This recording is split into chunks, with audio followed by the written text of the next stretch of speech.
let's talk a little bit about the deadline here. Starting to get some names popping up. Some of them are kind of interesting. Some of them are names that we have not heard a whole lot about. I'll let you kind of dive in here. I mean, the one that I thought was sort of interesting, though I'm not myself specifically interested, is O'Neal Cruz. Yeah. Strange. I mean, look, he's under team control through 2028. He's cheap right now.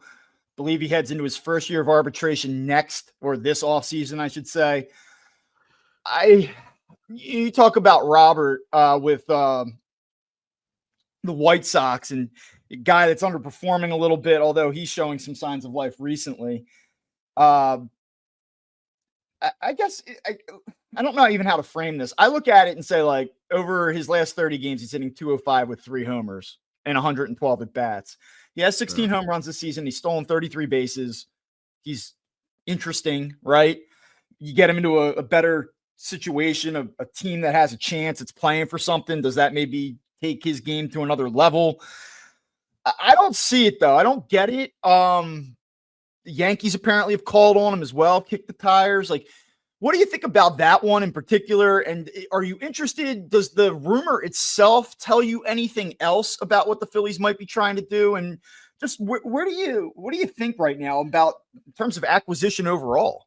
Yeah. So O'Neal Cruz is not, to me, the right fit for this team.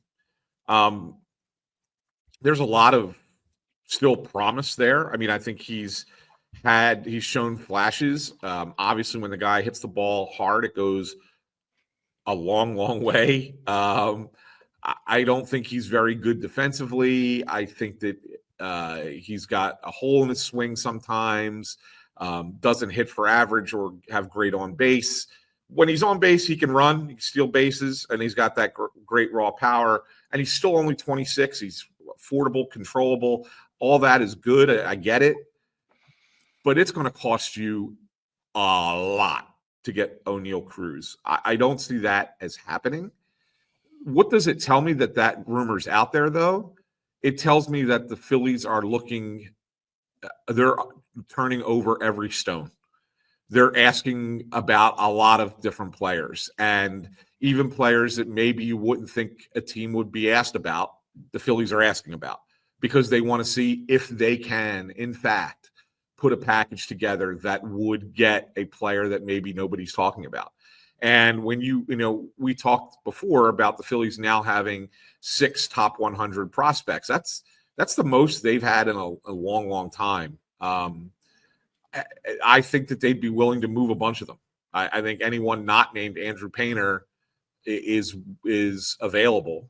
And if you're going to go try and chase down a bigger name that no one's talked about, it might take 2 to 3 of those guys to get them.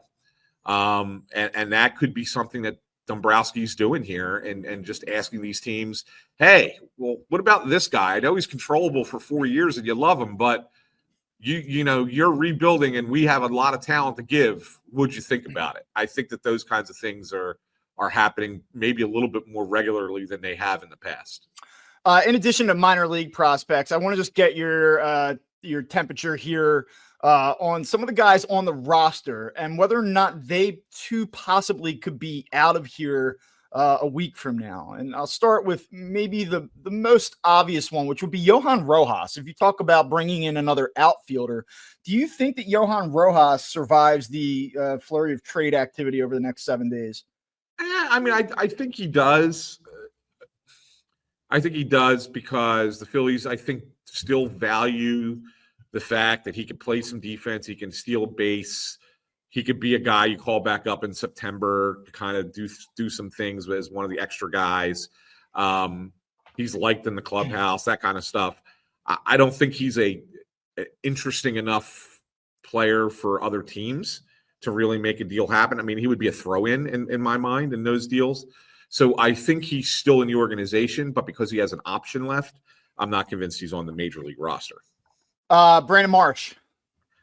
Yeah, I think he is. I think that he survives this. It's intriguing because, again, younger, controllable outfielders actually had some good at bats for a little bit now, shown some signs. We talked a couple episodes ago about his BABIP being one of the all-time greats. It's like second in the history of baseball behind Ty Cobb. Like, so when he puts the ball in play, he's actually pretty good.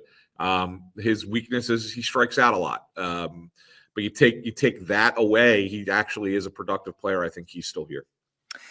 And then I don't believe anything I see. I mean, I don't believe anything I see on Twitter or Facebook or especially when it's related to trade rumors.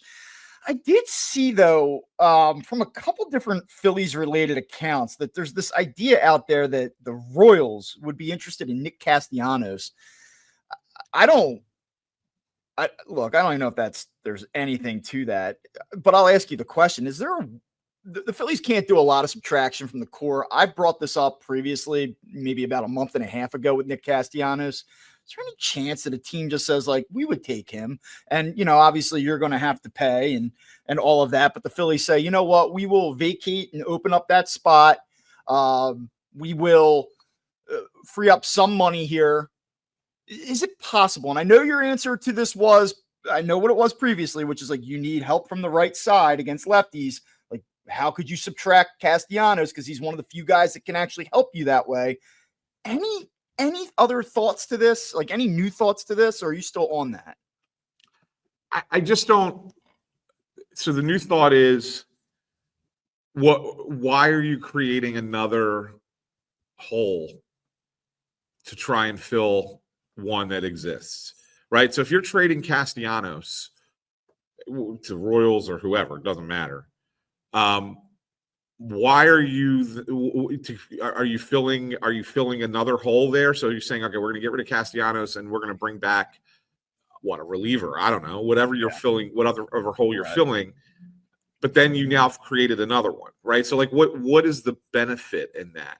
And the one thing I'll say that when you look at the David Robertson contract, and this is weird. This is a weird way of getting back to this, but you look at that contract that he got, the money he's making is the money the Phillies ended up saving because of Alvarado's suspension.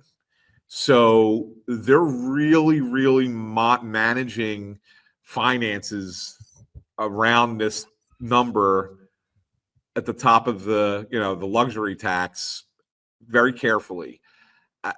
Can you free up some money and do some things? Yeah, but I would think that there would have to be a second or a third move that kind of is correlated to that if you're going to do that. Like you have to be able to figure out a way to replace him and get the other asset that you're going to get back in return. Like that, there has to be another thing that goes along with it. Otherwise, it makes zero sense. Any other names out there? Any other rumors that have caught your attention that you kind of say, like, well, that's interesting. That's somebody that I would maybe check into. I know that Helsley in St. Louis, the Cardinals have really gone through it. They asked him the other night, hey, what are your thoughts on the deadline? I believe he said that he felt there was a 90% chance that he'd be traded. Phillies, I feel like, have been linked to this guy for multiple years now. Is that somebody of interest to you? I mean, anything else? Any other thoughts? I mean, look, I know that people watching this, listening to this, they want to hear about the trade deadline. They want to hear your thoughts about the trade deadline. So, here's open forum to hit anything else you got. Yeah, I mean, look, you just talked about, the Phillies getting creative. We saw the report this week came out about them asking Cleveland about Stephen Kwan, right? Like, that's a name that is 2 homers yesterday too, by the way. 2 homers. Yeah, I saw that. But that's not the reason that it's interesting to me. Like, he's interesting to me because it allows you to lengthen your lineup by putting him at the top, right? It gives you more depth to your lineup to include him, even though he's not a power guy. He gets on base a ton, right? And that's a guy and he's very good defensively. He helps you out in two departments. So that one's of interest to me. I think that you mentioned Helsley. The Bautista goes on. He's hurt now for Baltimore, so that probably takes him out of that mix. So the Helsley getting added in now, does he get into the mix with Duran, Clase conversation there? Miller, I don't know. Helsley's had a weird year. Strikes out a lot of guys, doesn't give up a lot of hits, but walks some guys. So he's another one of those guys a little bit all over the place. I would probably have him further down my list of interesting pitchers. Why won't the Mason Miller thing die? Because everybody loves the fact that the kid can throw 103. So that's why it won't die. But I'll tell you, there's something for me, Bob, with relief pitchers. I like guys who have done it before, who've at least been in games that matter. Yeah. Like that's something to me.